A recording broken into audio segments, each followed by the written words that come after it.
On va passer en revue dans cette vidéo 4 plateformes de trading différentes basées sur 5 critères de sélection qui, selon moi, sont les plus importants et vont te faciliter la vie. Et si tu restes jusqu'à la fin de la vidéo, comme bonus, tu découvriras où j'investis.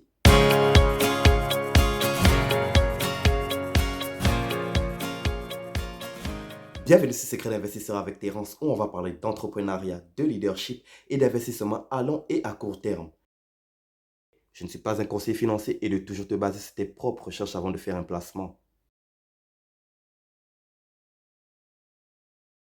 Alors, bien entendu, les critères que j'ai choisis vont différer des tiens dépendamment de la proximité que tu as avec la banque, si tu as une préférence déjà ou si tu as déjà un compte ouvert auparavant. Ça va te faciliter la tâche, tu verras.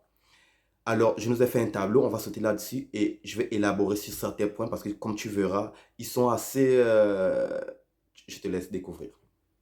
Donc, on va commencer par le design mobile parce que c'est très important. Aussitôt que tu vas avoir fini avec la paperasse et l'ouverture de ton compte, ils vont te rediriger vers ton mobile pour que tu puisses télécharger l'application.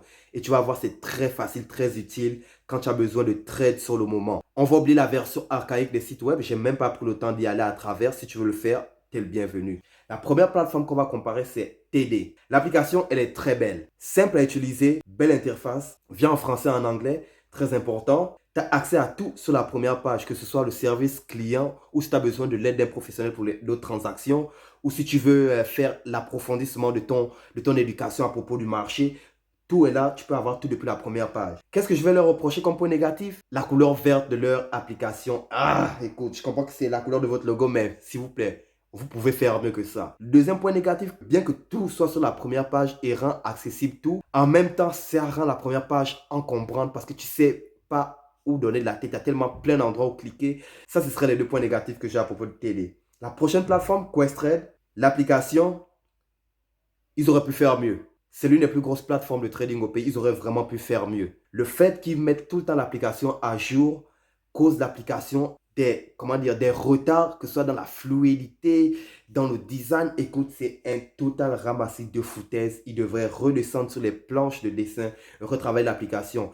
Parce que s'ils veulent vraiment atteindre la génération des millénials avec une application comme ça, oublie ça. Ils sont le dernier du marché. Parce que si tu vas sur le Play Store, moi je suis sur Android, les revues sont juste catastrophiques. Catastrophiques. J'espère qu'ils vont vraiment faire quelque chose pour arranger là-dessus. Deuxième point négatif, je ne sais même pas si j'ai des points positifs à propos de Questrade, à part peut-être la version web qui est vraiment, vraiment nice. Le deuxième point négatif que j'ai à propos de Questrade, ça vient juste en anglais. La plateforme est juste en anglais alors qu'on est dans un pays bilingue. Le Canada est un pays bilingue. Comment ça se fait que vous avez une plateforme juste en anglais? Faites quelque chose à propos de ça. La troisième plateforme, CIBC. Ramassis de foutaise, même chose avec CIBC. Et je suis totalement déçu à propos de CIBC parce que c'est l'une des plus grosses banques d'investissement, juste l'une des plus grosses banques tout court au Canada. Comment ça se fait que vous ayez créé une application qui donne envie de vomir rien qu'à la regarder? Je comprends juste pas. La version mobile est autant archaïque que la version web. De la première ligne de l'application à la dernière ligne de l'application, c'est juste rempli, c'est encombré. Tu dois cliquer à gauche, à droite pour avoir accès à des comptes, revenir en arrière. Écoute, c'est du n'importe quoi. CBC, si vous écoutez ça, il y a du travail à faire. Je sais que vous êtes en train de travailler sur une version bêta améliorée de votre application, mais même là encore, je ne pense pas que ça va être assez. S'il vous plaît, s'il vous plaît, s'il vous plaît, faites quelque chose à propos de ça. Et oh my, Wealth Simple. Si, et en passant, j'ai oublié quelque chose à propos de CIBC. Elle vient aussi en français et en anglais, très important. Pour en venir à Wealth Simple, oh my. Wealth Simple, si Instagram pouvait avoir un enfant, ce serait Wealth Simple.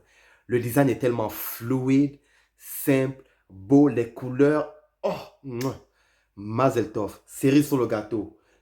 Je ne suis même pas étonné parce que le fondateur de Wealth Simple, il avait comme but d'aller après la génération des millénials quand ils ont dessiné l'application. Il voulait quelque chose qui se rapprocherait de ce que nous, on a accès au quotidien, comme des applications comme Instagram, TikTok et compagnie. Fait que Wealth Simple, bijou.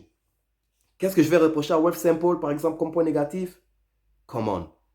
Juste en anglais, on est dans un pays bilingue, Wealth. On est dans un pays où on parle français et anglais. Questrade, Wealth Simple, qu'est-ce qui se passe que vous faites juste une plateforme en anglais? Deuxième point, ça va être quel compte? Je vais pas trop m'attarder sur les comptes parce qu'ils offrent tous les mêmes comptes et ils offrent d'autres comptes en plus. Mais je me suis attardé plus sur celui-là, le compte CELI, vu que c'est en tant que débutant le compte que tu vas que je te recommande d'ouvrir. Parce que CELI, c'est l'acronyme pour compte d'épargne libre d'impôt. Ce compte-là, tu peux faire des dépôts retirés sans te faire taxer. 0 $ pour l'ouvrir. On ne va pas s'attarder plus loin que ça. Le troisième point, les frais par transaction. Écoute, chacune des plateformes, que ce soit une action ou 20 actions ou 100, ils vont te charger des frais. Souvent, les frais vont être bénéfiques pour toi. Souvent, mais le plus souvent, ça va être bénéfique pour la banque. Mais nous, en tant qu'investisseurs, on recherche le prix le plus abordable parce qu'on veut faire le plus de gains. Mais la banque veut faire la même chose. TD, 9,99. Mettez juste ça à 10 $. C'est 10 $. C'est 10 $.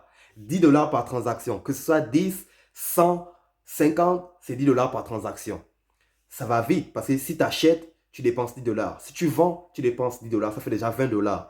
Fait que si tu veux acheter dans une journée, mettons 2, 3 actions boursières de compagnies différentes, ça commence à ajouter vite fait. Et en plus de ça, tu dois maintenir un certain quota de transactions dans le semestre ou tu as des frais supplémentaires de 25 $. Ça paraît rien. Mais en fin d'année, quand tu fais ton bilan sur tes gains, sur tes pertes, ça cumule assez vite. La prochaine plateforme, Questrade, elle offre des frais de transaction entre 4,95 et 9,95. Yo, on va être honnête. Arrondissez juste le chiffre là. Arrondissez juste le chiffre. Ce qui est très intéressant avec Questrade, c'est que pour les actions boursières, mettons tu vas acheter une action de Tesla ou d'Apple, ça va te coûter 4,95. Que ce soit une, 10 ou 20. 4,95. Si tu vas acheter des options, je parlerai de la différence des actions et des options dans une prochaine vidéo. Mais si tu vas acheter des options, ça va te coûter 9,95. Si tu vas acheter des fonds communs, ça revient à 0. Ça, c'est ce que j'ai aimé. Acheter des fonds communs à 0, c'est la meilleure chose parce que dans le vidéo que je vais faire, la différence entre les actions, les options et les fonds communs, tu vas voir pourquoi je pense qu'un fonds commun pourrait être la meilleure chose pour toi pour investir. La prochaine plateforme, CIBC, 6,95. Écoute, c'est mieux que 10 $. C'est juste ce que j'ai à dire. La dernière, bébé Instagram, 0 $. Oh waouh, j'ai aimé ça. Qui n'aime pas le mot zéro? Qui n'aime pas le mot gratuit? 0 $, s'il te plaît, serre-le-moi sur un plateau d'argent. La vérité, c'est que ce n'est pas vraiment 0 $ parce qu'ils prennent un pourcentage sur ton portfolio à la fin de l'année. C'est pas gros, c'est 0,5%. C'est pas gros, mais le fait que tu puisses acheter, vendre, que ce soit des options, des actions ou des ETF à 0 $, wow, ou des fonds communs à 0 $, c'est génial. Le prochain point, ça va être le dépôt. Wow, le dépôt. Très important. Parce que chacune des plateformes a ses règles de dépôt. TD, il n'y a aucun minimum requis. Génial avec eux. Le dépôt se fait direct, dans la même journée. Vu que l'argent part de ton compte chèque directement à ton compte d'investissement et tu peux faire tout depuis la même application. Ce qui est... Mouah. La prochaine plateforme Questrade, c'est 1000 minimum. Fait que si tu n'as pas 1000 minimum, oublie. Écoute, ça tombe bien. Je ne parle pas anglais, je n'ai pas 1000 $ minimum à investir. C'est pas grave. Et il n'y a aucun frais là-dessus. Très important aussi à savoir. Il n'y a aucun frais associé sur le dépôt. La prochaine plateforme CIBC, aucun minimum. Même chose que TD. Aucun frais, que ce soit dépôt ou retrait. La seule chose que j'aime pas nécessairement avec TD, c'est que souvent, ça, avec CIBC, je vais dire désolé, avec CIBC, c'est que souvent ça peut prendre du temps avant que tu aies accès au fonds. Tu vas avoir accès au fonds dans la même journée, mais ça peut prendre 30, 1 heure avant que tu aies accès au fonds. Ça, j'aime pas parce que je veux souvent avoir accès à des fonds sur le moment, mais la dernière, là, je suis vraiment dessus. Bébé Instagram, Wealthsimple. 100 $, très bon pour un débutant, très bon comme dépôt minimum. Mais le fait que tu dois attendre 2 jours pour pouvoir déposer ton argent, pour pouvoir avoir accès au fonds après avoir fait le dépôt, ça, je suis vraiment dessus, Wealthsimple. Le prochain point, ça va être le retrait.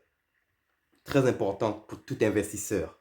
Quand est-ce que je peux avoir accès à mes gains ou à mon investissement de départ? TD, il n'y a aucun frais de retrait. Aucun frais associé. Et de toute façon, c'est un compte d'épargne libre d'impôt. Fait qu'il n'y a aucun frais. Mais très important à savoir, dans le compte d'épargne libre d'impôt, tu as un maximum sur lequel tu ne vas pas être taxé qui est de 15 000 $. Passé ça, les requins sont là. Fait que TD, aucun frais associé au retrait, mais peut aller jusqu'à 2 jours pour avoir accès à tes fonds. Questrade, aucun frais associé, 3 jours pour avoir accès à tes fonds. Comme si ça ne suffisait pas de mettre l'application juste en anglais, de manquer l'application, d'avoir 1000 dollars comme dépôt minimum, vous venez me donner 3 jours en plus pour avoir accès à mes gains. 3 jours. C'est ce que je peux faire en 3 jours? La prochaine plateforme, CIBC, sans frais, comme TD, comme les autres aussi. 2 jours.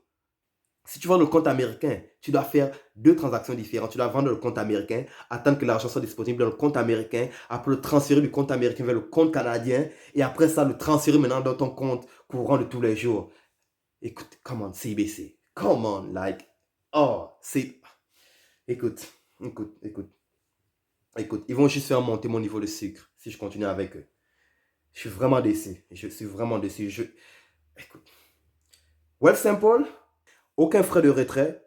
Génial. Toutes ces plateformes-là, aucun frais de retrait parce que ce sont des comptes d'épargne, parce que ce sont des comptes d'épargne libres d'impôts. Mais waouh, je suis déçu. Vous avez accès à mes fonds sur la minute. Pourquoi ça doit prendre 2 à 3 jours pour que moi j'ai accès à mes fonds en retour? Vraiment, totale déception. Mais, si je devais noter sur 10 chacune d'elles, la pire d'entre elles tous serait Questrade. Je lui donnerais un 5. Même 5, je suis généreux. Même, écoute, ok, oui, je vais lui donner un 5 parce qu'elle offre quand même un compte d'épargne libre d'impôts et elle a fait l'effort d'avoir une application mobile.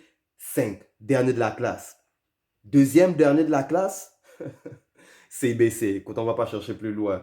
Combien je donnerai à CIBC? 6.5 sur 10. 6.5. Et ouais, je suis quand même généreux parce que c'est une grosse banque. Tu t'attends à ce qu'ils aient un produit à la hauteur de ce qu'ils représentent. Tu comprends? 6 sur 5. Troisième, TD. J'ai vraiment aimé. Mis à part la couleur, TD, je lui donne 7.5. Wealthsimple. Oh. Bébé d'Instagram, waouh. Design mobile, parfait. Compte d'épargne libre d'investissement, parfait. Frais par transaction, 0 $. Dépôt minimum, 100 $. Waouh, mais pourquoi le retrait? Il a fallu que tu viennes tout gâcher au retrait. Ouf, c'est serré. Je lui donnerais, euh, je lui donnerais 8. Parce que la plateforme vient en anglais et parce que tu dois attendre entre 2 et 3 jours pour faire tes retraits, pour avoir accès à tes fonds. Fait que je lui donnerais 8. Ça aurait pu être un 10, mais je lui donnerais 8. Peut-être qu'ils vont s'améliorer à l'avenir. On verra, peut-être. Mais pour le moment, ce serait ça mon choix. Fait que dernier de la classe, Questrade. Avant-dernier, CIBC. Second meilleur de la classe, TD. Premier de la classe, Wealthsimple. Aussi simple que ça. Et comme promis, si tu restes jusqu'à la fin de la vidéo, je vais te le dire dans quelle plateforme moi j'ai fait mes placements. J'investis mon argent. Fait qu'en ce moment, j'investis dans 2 plateformes. TD et CIBC. Laquelle je préfère entre les deux? C'est TD. Dans laquelle j'ai plus d'investissement? C'est CIBC. Est-ce que ça va changer à l'avenir? Peut-être que oui, peut-être que non. Pour le moment, je ne sais pas encore. Je suis en train d'analyser les autres plateformes telles que Questrade et Wealthsimple. Moi, ça, c'est sans compter les crypto-monnaies que j'ai investies dans d'autres comptes.